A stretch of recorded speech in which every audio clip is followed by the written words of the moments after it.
And a good day, all of you. Jean Henderson Pierre, the Beverage Ramble, back again with you. Another Beverage Ramble edition today from Farm Island Brewing Company. Their organic IPA. Forgive the glare of the sun. I'm doing it by my window right now. If you can see it, hopefully you can. Organic IPA. Hold on, y'all. Let me just. Probably might be a little better now. Organic IPA, as you can see right there. 6.5% ABV. Of course, 86 score on Beer Advocate and 3.5 out of 5 on tap. I was searching and looking and looking and looking for a website, and there is none.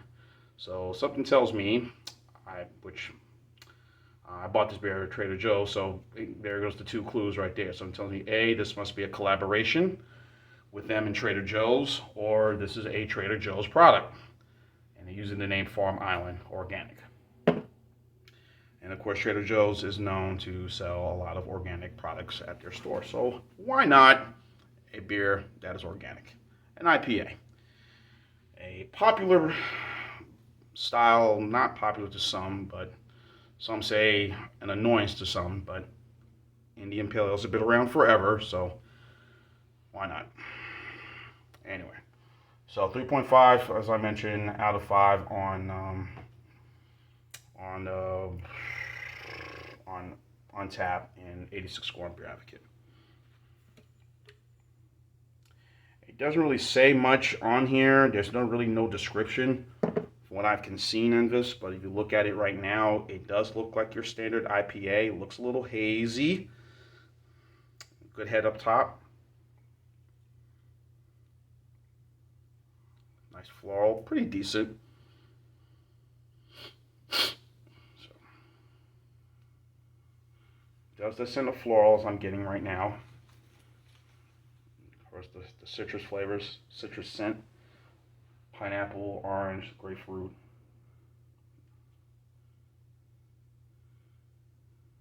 I don't know the type of hops they're using, but again, if you know, most IPA hops are the usual Centennial, maybe Citra, maybe Chinook, Mosaic, Armadillo hops, something within that range. So, pardon me here, I'm just kind of answering somebody's email. And there, I sent it. Good. Now leave me alone with those payments. Anyway. All right, y'all. Cheers.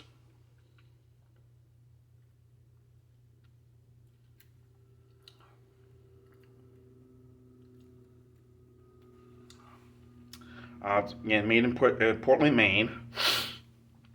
I don't know if my buddy Jeff Lyons, New England Beer Reviews, I don't know, or John and Neely, or Georgia Beer Reviews. Now he lives in Massachusetts now. Georgia Beer Reviews. Now he lives in Massachusetts. Or Bumpy or any of them can, Bumpy Road can get this beer, but hopefully they do. I want to see their thoughts on this, what they think about it. I guess they probably have the same assumption that this is probably a Trader Joe's brand, but they're not saying it. So,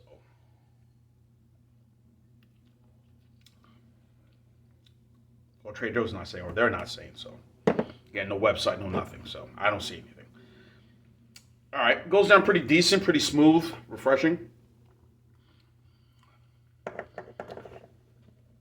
I'm guessing they're using some of that Farm Island Brewing. I'm guessing using some of those Mosaic hops that I'm tasting, or Chinook.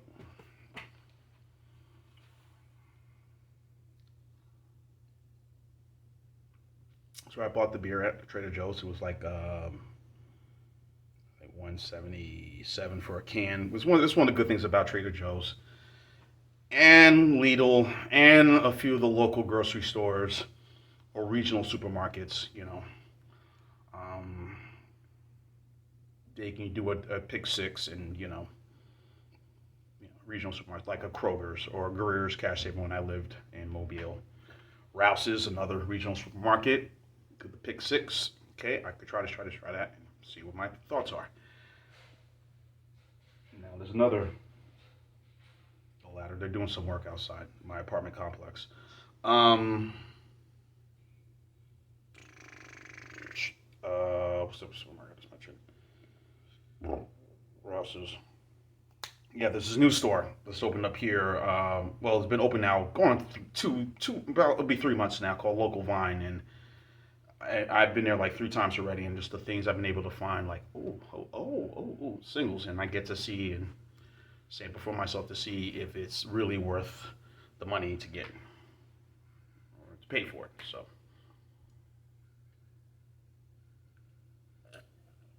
someone has, and I've been very fortunate. So anyway, it goes down nice and decent. You could taste a little, or of that.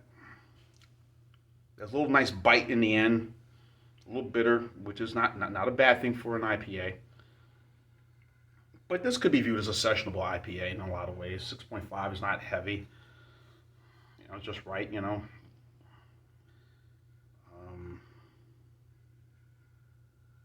Cuts into some of the flavors if I'm eating a pizza or anything, an Italian dish, or I'm eating,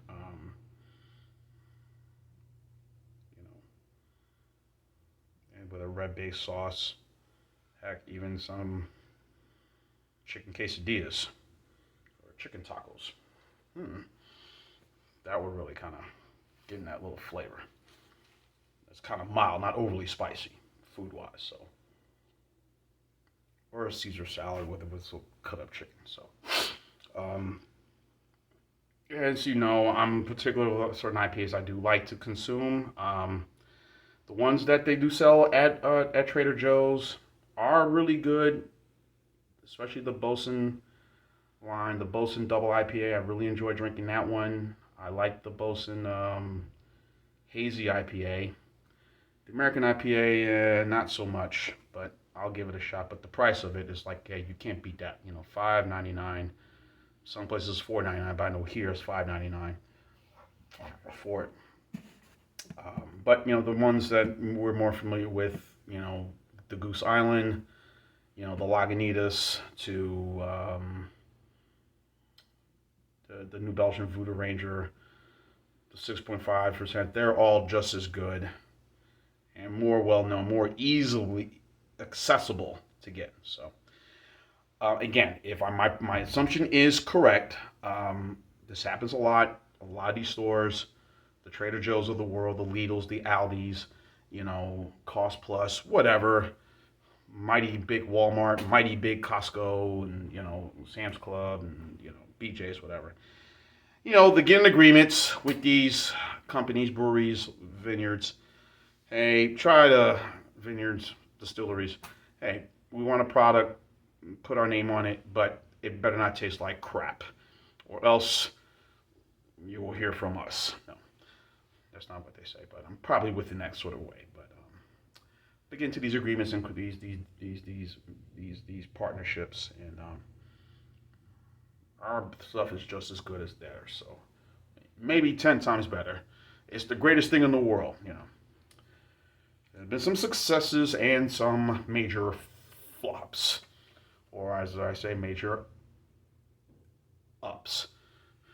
F, and you figure what the rest of the word is. Ups. So with this one, I mean, look, it's good. It's refreshing. There's a nice bite to it. Again, Farm Island Brewing, Portland, Maine. Again, no website. And then some of the other beers that I've reviewed I bought at Trader Joe's, or has the Trader Joe's emblem on it, or they brew their beers at certain locations, whether it be Minhas or at Minhas or City Brewing. It was both in Wisconsin, La Crosse, or Monroe, Wisconsin, either one of those places, or Rylander, or Joseph Brow Brewing in California. Maybe these are beers that are brewed, but they change it to another name. It may be a name here in this part of the country or this part of the state, but it's the same beer. We'll sell it in another part of the world, and so on, so on, so on. So the Czechs that I buy at Lidl, the Czech beer, that is Has an eerily similar taste to another beer might have had before. But again, we'd have probably sold over there in Germany under another name, and here in the States as this, or maybe the same style. I don't know. I haven't been able to see Perlander lately when I go to Lidl. I've been looking for that one. That was that premium lager, and that was really good. Really good. I really liked it. Their extra strong premium beer. Got the Hefeweizen and whatnot, but they're kind of out of my price range right now. You know, I like cheap people. I'm a cheap guy. I like cheap. I like to save a little quiche. So, anyway, there's an organic flavor taste to this, but to me, it tastes like your standard sessionable. Yes, 6.5% or 6.3% or 5%, it is sessionable, just like a 4.5. That's how I look at it. You know, so I'm gonna say very good. You know, it's good. It's good, refreshing, nice, easy, smooth, goes down. No negativity on this one. So I'm gonna go 8.4 on this one for the Farm Island Brewing. Is it Farm Island Brewing? Or is it? Or isn't it? Is it or isn't it? So for 8.5 for the Farm Island Brewing's Organic IPA. Check it out. Hope you can try it and get it. And if you do, tell me your thoughts on this healthy IPA. John Henderson Pierre of the Beverage Ramble. And keep on watching as always. Cheers, live, laugh, and love. Farm Island Organic. Want to be healthy. Want to be strong and look great.